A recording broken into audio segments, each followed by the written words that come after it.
The S&P 500, a black candlestick today. The VIX got a hollow red candlestick today. So again, we always want to be watching these kinds of candlesticks. This is the S&P still going to go higher to the upper channel line on the weekly chart, which you will see in this video. NASDAQ will still go back up and fill the gap at 20,400 and likely overthrow it into the 20,500 area or something like that. Nevertheless, we're here at the 200 period. Again, I'm watching the lower Bollinger Band here on the VIX daily chart. I'm watching the 200. If we drop below these levels, we might see a divergence develop on the VIX daily chart here with our, might see a divergence develop here with the MACD. The low over here is 14.78. Our low today, I think it was 14.90. So if we go a little bit lower, you could see a divergence develop on the MACD. Again, the stochastics oversold. It's trying to recycle back up. So again, I'm going to be watching. Do we try to sell off immediately? We try to go a little bit higher. Just as we're going to go a little bit higher, we'll be watching the response with the PCE inflation data. Unless it comes in, it's inching back up and freaking everybody out. Rate cuts can't continue. Inflation's ticking back up. See a scenario like that at some point. Just continuing to watch the VIX. Again, for volatility to resume, we've got to get back above the green line right here. The 50-period moving average is that green line, and the 50 is still above 200, telling us the rally is likely going to fail. There's risk of a topping process as long as that 50 is holding above the 200-period moving average. We've seen that over and over again at other tops. So another big warning sign, the 50 remaining above the 200 here.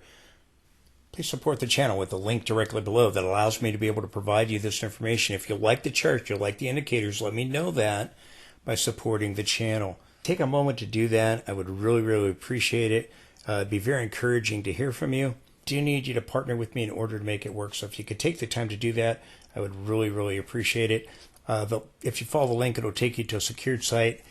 Donate any amount you want. Get a recurring donation if you do that. I thank you for that. We've got this candlestick today, possibly a little hanging man candlestick. Above the 10, momentum is still bullish. We got a red bar. Now maybe, again, you get something like this where you get a red bar followed by more green. If you get red and you start seeing a reversal or start seeing a pullback. Again, the top may take a few weeks to develop, so keep that in mind. Also complete sooner rather than later. So again, I think NASDAQ will fill that gap in all likelihood, but want to just show you, we did get a red bar today, and stochastic is trying to curl over here. So watching to see, do we rally or pull back or start a reversal? Again, momentum signals still remain bullish in the daily time frame for the S&P 500. We'll see what becomes of the red bar. We'll see if more green bars follow. We'll see if momentum starts to wane.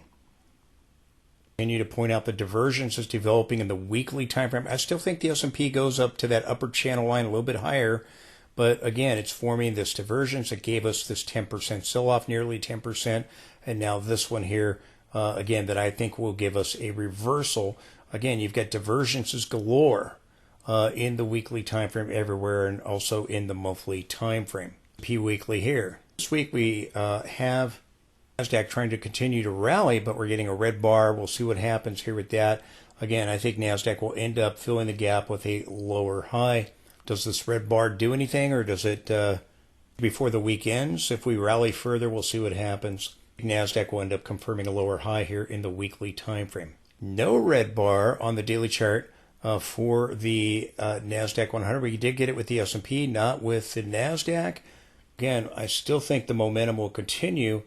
See if we can get a rally with the PCE data. I told you told you before today's rally, I told you we were about 400 points away from filling that gap, 2%. And again, we're closer now. We closed at 20,115, 0.72%, 142 points. So we're getting closer and get a few hundred points more out of the NASDAQ. Now, again, 20,115, a couple of hundred more points out of it, 300 plus points. 100 points will push us above that area, say, or maybe we rally even further. Maybe we rally up another 400 points or so, another 2% or so, or through that gap I've been talking about. We're above the 10, momentum bullish from back over here. Again, signals remain bullish. NASDAQ daily chart here. I had Micron give positive guidance going forward, and that really helped the stock. That helped the NASDAQ in after hours yesterday, and we had a gap higher. Additionally, we got more stimulus out of the Chinese government over social media. Now, remember, Shanghai Composites dropped 30%. Rebound with the stimulus. We're already in a bear market with the Shanghai Composite. It's got social media saying, see, the Fed's not going to let this happen. The Fed's not going to let the market go down. No way. Interesting. Micron technology, it soared by almost 15% today. This helped the NASDAQ, the semiconductors. It has super microcomputer give bad news on accounting. It sold off. That ended up weighing on the NASDAQ, but it recovered after filling the gap. Here's super microcomputer. It was down 12.12% today. And again, had to rebound, but still holding below that 50 period here in the daily time frame after the death cross there. And you believe we're at a topping process. I'll show you what I'm looking at. Fed official speaking today, and then tomorrow, just real fast, we got that GDP revision came in line with expectations at 3%. Eventually, we will see a negative number, move towards a recession or on into the recession. Markets tend to top on good news, bottom on bad news. Tomorrow, we're going to get the PCE inflation data per month, expected to be 0.1%. For the core, 0.2%. Supposed to be on the tame side. For the year over year, the headline number is supposed to come in lower. Previous reading at 2.3. It was previously at 2.5. The core year over year is supposed to come in slightly higher at 2.7. Previously at 2.6. So one's supposed to be a little bit higher. One's supposed to be a little bit lower. The headline number there. 1 week from tomorrow, we're going to get on October 4th, we're going to get the jobs report. See the market peak this week or next week, but we could sell off with this report we did last month. I was looking for a bottom the following week after that, which did happen. I was looking for the S&P to go make a new high. I was looking for Fed pivot rally, and I was looking for the NASDAQ to go back up and fill the gap. So we're getting this rally now that I was looking for. I'm looking for the top. If we get a top, we'll be watching for a reversal. Once we get a reversal, we can start ushering in the bear market. Just be aware, again, for tomorrow we got that jobs report. Tomorrow we got the PCE inflation data. Market will eventually start pricing in a recession. Be the jobs data allows that to start happening, and eventually start seeing a negative number with the jobs report. I know they're putting out fake numbers, but numbers will eventually start getting so bad they won't be able to hide it. Even if they try to make it look better, it's just putting lipstick on a pig. Employment rate, based on the Psalm rule, is already predicting we're going to have a recession. The uninverting of the yield curve is already predicting we're going to have a recession. We got consumer confidence earlier in the week, getting the largest drop in 3 years. Huge warning sign there with consumer confidence. We're moving towards recession. I'll try to have time to show you that at some point, possibly this weekend. I'm not going to go on about this. I'm just reviewing it quickly. Why am I looking for a top? Pause is associated with the bullish phase, which we've now had. The Fed pivot, when they start to lower rates, when they start to cut, and associated with the bearish phase, distribution of bear markets. Why the Fed is cutting to deal with the recession quickly. 2001, we had already peaked. We had already dropped nearly 20%. We rebounded with the Fed pivot. We rebounded for 19 sessions. Don't have to go that long. We can go shorter, go a little bit longer, but this is why I'm looking for top. The Fed pivot, 2001 and 2007 was associated with that. Other times as well, talking about that because those were the last two bear markets that we had. Got a bounce, and then the crash resumed quickly. 2007, got the first rate cut, the Fed pivot. We rallied up for 17 sessions. Market topped out. It dropped 20.5%, rebounded, and then the crash resumed. It was associated with the top. It made a new all-time high, very similar to what we have right now. Have to go 19 sessions? No, that was about 3.5 weeks. The 19 sessions, it was just under 4 weeks. Already at new all-time highs. 2022, where we 2 weeks after and we see a peak. It could go longer, but we're looking for clues because why? We have divergences and we're seeing the S&P move up into major resistance levels. Should I be looking for a top in a bear market? We don't have bear markets anymore, according to the folks on social media. Most people, a lot of people anyways, have never seen a bear market. It's been so long since we've had one. Quickly, again, we're coming up, we're already hitting the red trend line right here, the 5,700 area here. If we go a little higher, we might go closer towards 900 or 6,000. But again, this is why I'm looking for a top. Highly unlikely we're going to keep busting up and keep going through this trend line. When, again, it's marked at their top. Here I've marked where I think we're going. I think we're going to end up dropping back to this midpoint, a little bit higher, probably about 65%, somewhere in there, where I think the bear market will end late 2025 or on into the first half of 2026. I think you'll get a new bull market, and then the next bear market, I think, will come down into this area here. Talked about that, but again, just wanted to, and hey, why am I looking for a top? Trend line's a pretty good reason to be looking for a top. Quickly, I've shown you the chart. Again, that was a monthly long term. This is the monthly just with this bull market and the previous two bear markets on it. Again, massive negative divergences have led to all of these. I'd say the divergences have led to these sell-offs. Multiple point divergences here are going to end up leading to a reversal. In this massive negative divergences, we're hitting, going up and hitting that upper channel line, long-term channel line there, monthly time frame going back to 1929. Negative divergence on the MACD. So again, this is why Fed pivot is likely going to produce a high. Has been 57.67 on the S&P. We closed at 57.45 today. Again, this divergence is still under construction. I think that this week or next week we can reach this upper boundary right here. This is why I don't think the rally is probably done. I've excluded the shadows here, and it's just directly overhead. If we include the shadows, maybe you go a little bit higher. But you got this fairly nice looking channel line. I've excluded the shadow over here, and it's pretty nice and parallel to the upper boundary here. So again, if we rally with the PCE, we got Costco earnings after hours, whatever the catalyst may be. Again, I think we could see a peak here in the next. I'm looking for it over the next two and a half weeks here. Now, come sooner, could come as soon as this week. We're here when we, and again, this pattern looks identical. I've talked about this at great length and detail. The pullback, the rally, the pullback to the 20, the lower high, and then move to a new high. We did the exact same thing over here.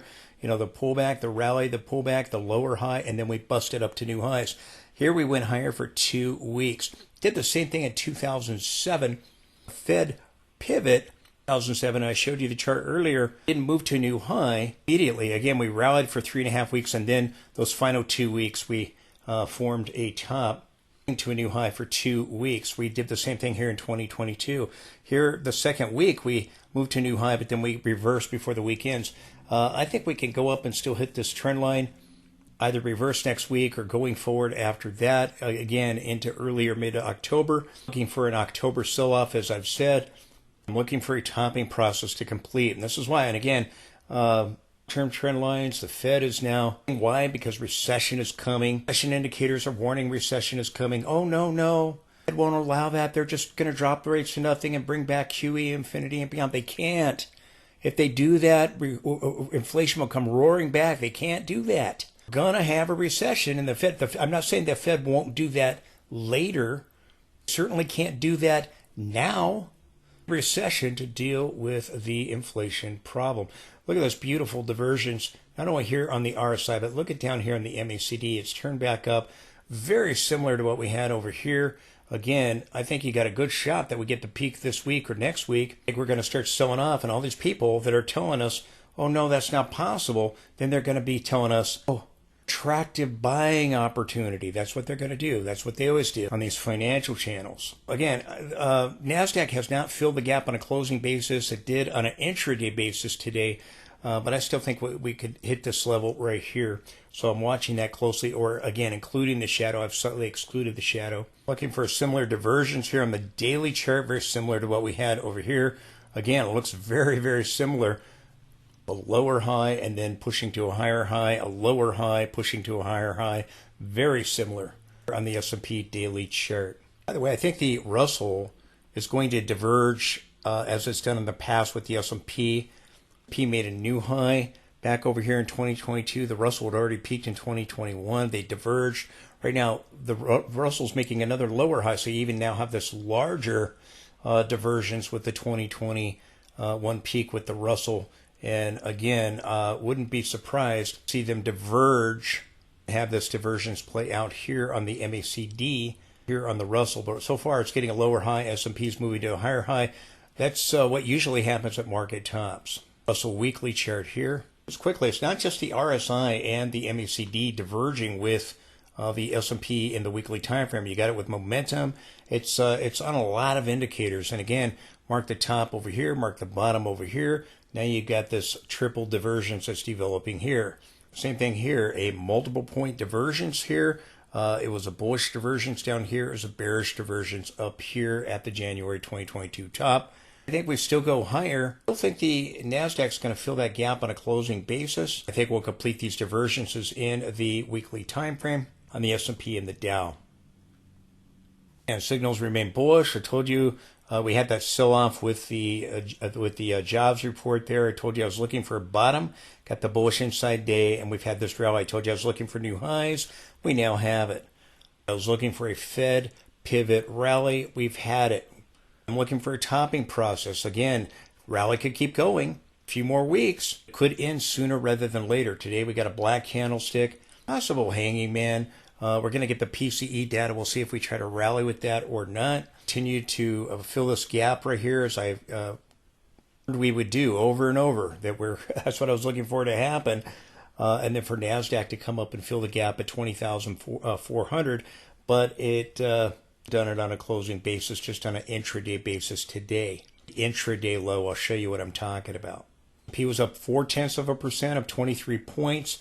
Again, here on the 60-minute chart, we took out this previous high. We filled the gap, which we predicted would happen. We're now making new highs, as I predicted would happen. I'm looking for a top. So we have this divergence, still gapped higher today, and went back, filled the gap. I think we went slightly negative at one point there, rebounding. So again, we're going to be looking for top, possibly this week, possibly next week. Sorry about that.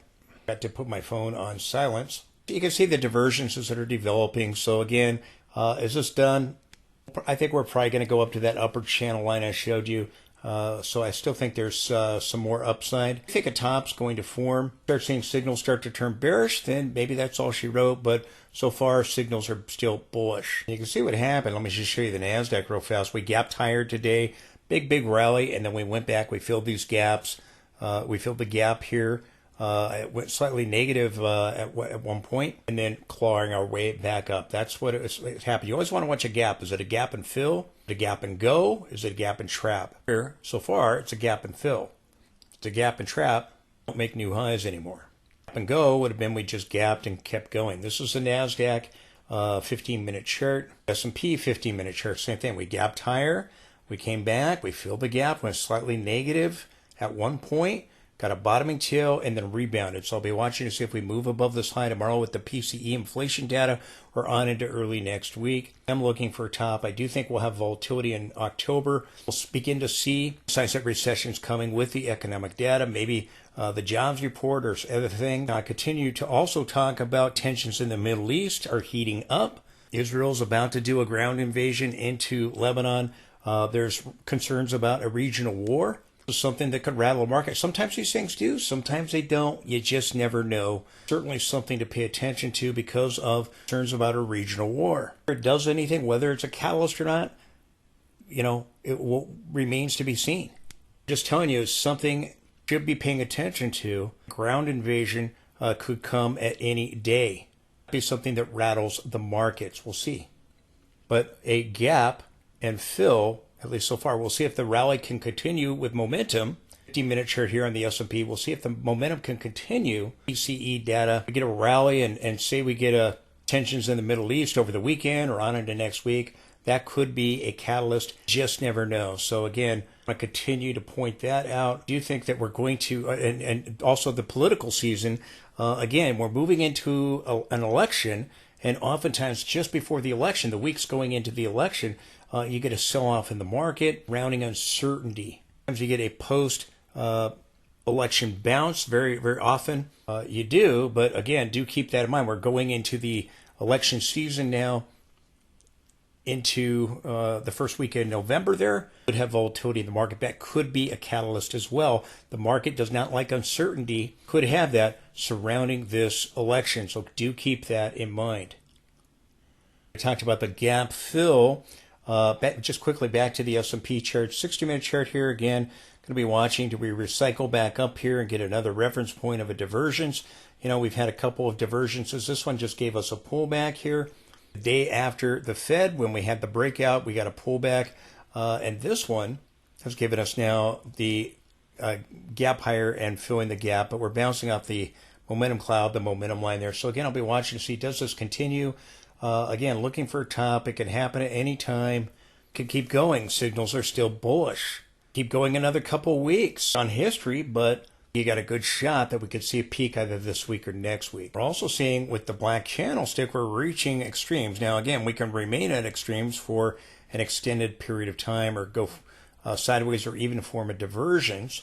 And this can drag out over a couple of weeks. Also could happen sooner rather than later. So we need to be paying very, very close attention to the next time that momentum begins to shift. We start seeing any signs of weakness, but we're up at extremes here. So again, could roll over and could be done, could still go higher. You could remain at extremes for an extended period of time. Started to turn down here, then went higher, forming a little divergence on indicators. Possible hanging man with the black stick, but again, I still think that we're going to see NASDAQ fill the gap on a closing basis. I still think S&P can go up to that upper boundary of the channel. We don't have to. I could be wrong about that, but I have the guts to tell you exactly what I think, just like I tell you why I'm looking for a top right now. And these trend lines that I look at, I'm sharing with you. Up at extremes, we'll be looking to see, do we rally with the PCE a little bit higher? Do we top out? What happens? Do we start a reversal? We'll be looking for clues. S&P 500 daily chart here. And we're starting to see these little, we saw the little distribution today on NASDAQ. We had the rally. They pushed it higher on lighter volume, and then they sold. Went back and filled the gap. These other points of distribution. See here on the Dow, the rallies have been sold. See it on the NASDAQ. You got a bullish inside day, but we saw with the Dow yesterday. I mentioned this. Pushed up the Dow the first seconds to a new high, opened and then sold it down towards the 10-period moving average. Now we get a bullish inside day gapping higher. That's bullish. We'll see if we can go higher on the Dow. Again, long-term trend line. I don't have time to show you that monthly, but I've shown you. You know that, again, it's at this level or directly overhead. We include a shadow similar to the S&P 500. At these divergences going on, may get another one here, but you got a bullish inside day. So maybe that gives us a PCE rally. We'll see what happens. That allows NASDAQ to fill the gap on a closing basis tomorrow. Watch the video all the way through. You're going to see the NASDAQ chart. Beautiful divergences on the Dow with the RSI down here, the MACD here. Again, this is going to play out. As the market takes its time doing what it's going to do, people go, oh, nothing to see here. Look, again, we're slightly overthrowing the upper channel line right here. Did the same thing when it topped out. We'll see what happens, but I think this is going to lead to a top on the Dow here the next week or two, or three, really now about 2.5 weeks or so. But again, that long-term monthly trend line, this is the weekly chart. I think a topping process is completing here on the Dow. A bullish inside day. We'll see what happens. See what the candlestick looks like by the end of the week here. Sell off with the PCE data. Do we rally with it further? We get a bullish inside day on the daily chart. Just know that divergences are forming. Again, we had that big sell-off down to the 50-period moving average. We saw the distribution on the Dow went to a new high and then sold off the rest of the session, gapped higher today. Moving back up. We'll see if we go a little bit higher, but you've got this divergence developing on the Dow. Same thing here on the 60-minute chart. We'll probably see this go up a little bit higher and then turn over. So again, wouldn't be surprised a peak this week, tomorrow, or on into next week at some point. A sharp reversal, and the people telling us, oh, no, there's no way it's going to happen. They're about to get a reality check. And the Fed pivot is likely signaling the end of the bull market.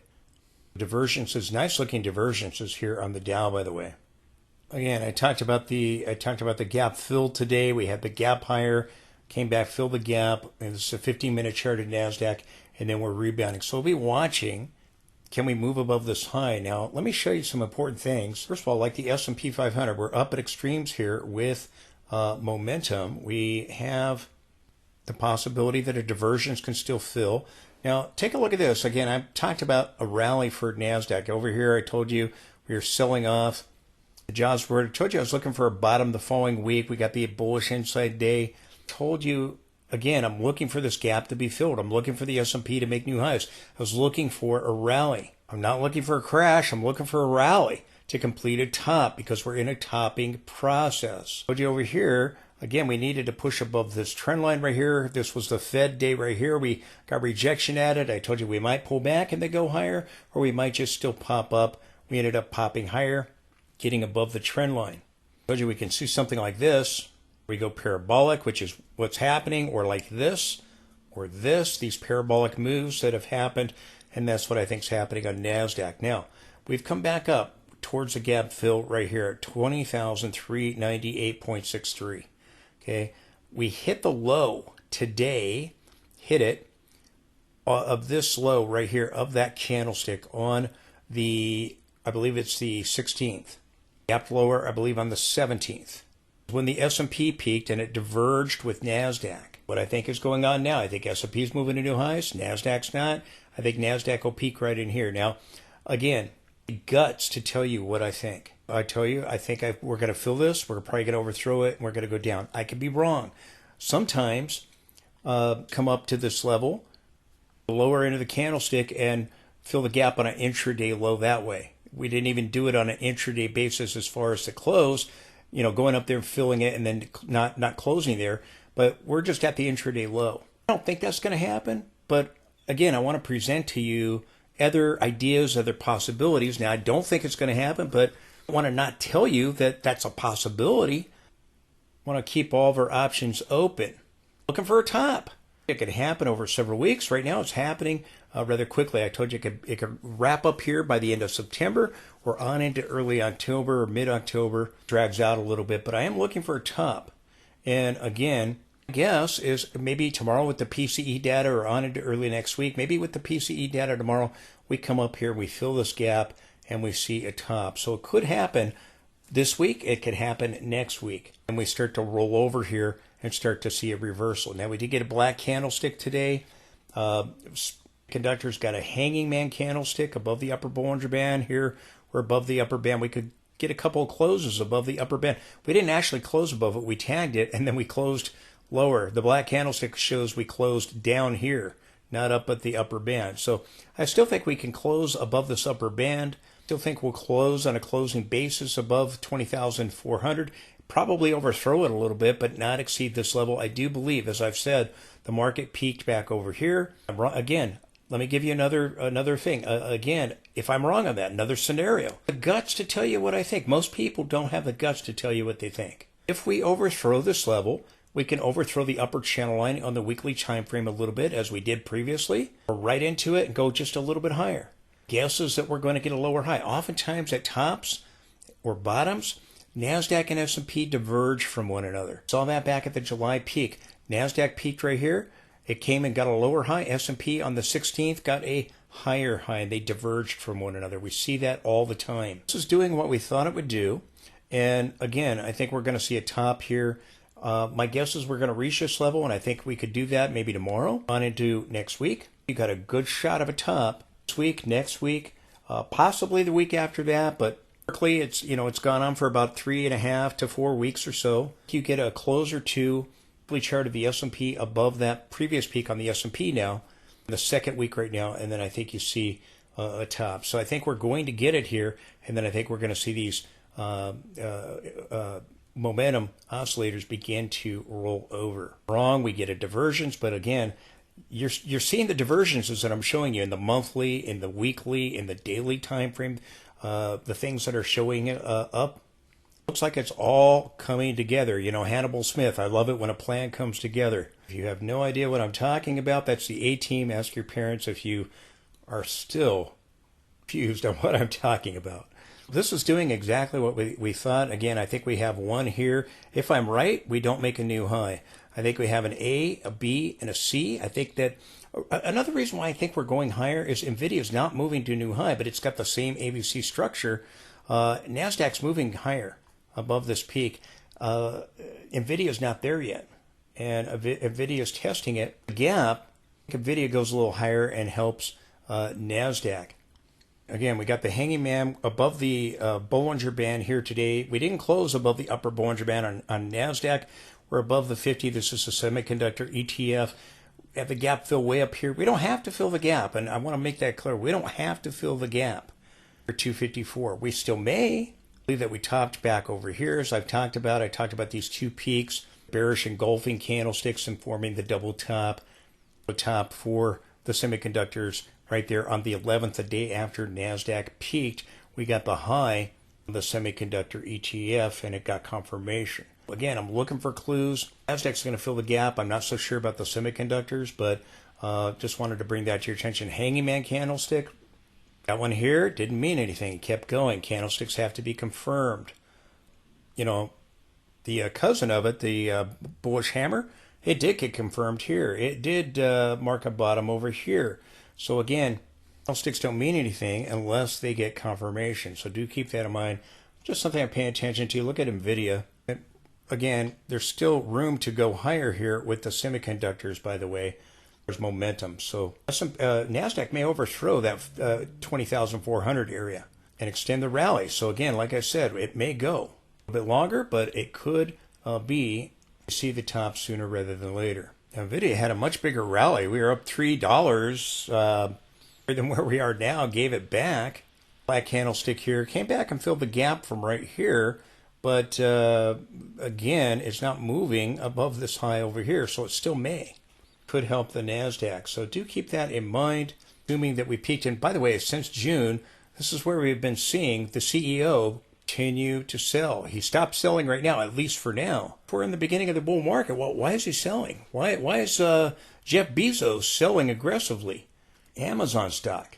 Other CEOs, other insiders. Again, I think we still end up going a little higher above this peak right here, but I don't think we go above this peak. And then I think we get a dramatic sell-off October and going on into the November election for Nvidia, for the market. To the NASDAQ, again, the daily chart, going to be looking for that close, probably an overthrow here on into the next few days, and then I think you're going to start to see a reversal happen at some point over the next 2.5 weeks or so, probably, if I was a betting man, either this week or next week.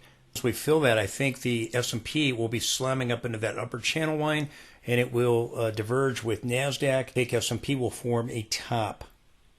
NASDAQ peaked over here. I warned you as it was rallying up into the trend lines, and I warned you, again, it got above the upper Bollinger Band and that it could sell off with CPI. The very next day I told you that I thought I had topped. Still believe that, but I told you I thought we'd get an ABC structure back, eventually fill the gap up here at 20,400, and I thought that because of the trend lines and all the rest of it. I'll tell you when I think S&P is topped, and I think these divergences are forming on NASDAQ 60-minute chart on the MACD. The RSI went to a new high today, so again, I think we're going to see another one that will take us up to fill my gap up here at 20,400. Again, likely overthrow it. Again, this area, it could be, we filled it at the intraday low, but my guess, and again, I have the guts to tell you what I think. My guess is I think we're still going to fill it, and I think that when we do, I think that will mark a top for the S&P 500. And I think the ABC structures under construction here. Things are still bullish, parameters still in positive territory. The 50 on the 60-minute chart here of NASDAQ still above the 200. We broke out of the trend line. Told you we might try to back test it, or we might just go parabolic. We've gone parabolic. We talked about both of those scenarios. Regardless of what would happen, I told you I still think we're coming up here. And again, the rally that I've been predicting is happening, and we're seeing the S&P move to new highs. We're seeing NASDAQ move back to fill this gap. Soon, I think you'll see a top and a reversal begin. And NASDAQ has this channel going back to the pandemic low. And again, this is the channel I warned you about before we ever peaked. I told you, watch these trend lines. Overthrew them slightly there. And again, top there on the 10th. I told you I thought we topped on the 11th. We sold off. We broke this trend line. We came down to this one and we bounced right here from the October 22 and 2023 low. Back above this trend line, I think we're headed back up here. Now again, if we overthrow this area or if we hit the trend line, we can go above 1,400 and hit this trend line and still get a lower high. Maybe I'm wrong, and we overthrow it and we peak right here We don't diverge between NASDAQ and S&P. My guess is that we're going to get a lower high. We'll see if I'm right about that. I'll give you these other scenarios. It's my way or no way, because again, it can play out a number of different ways. I have the guts to tell you what I think. We sold off 15.75% immediately. We're clawing our way back up to fill the gap at 20,400, which we're probably going to overthrow. In my opinion, we'll probably overthrow it.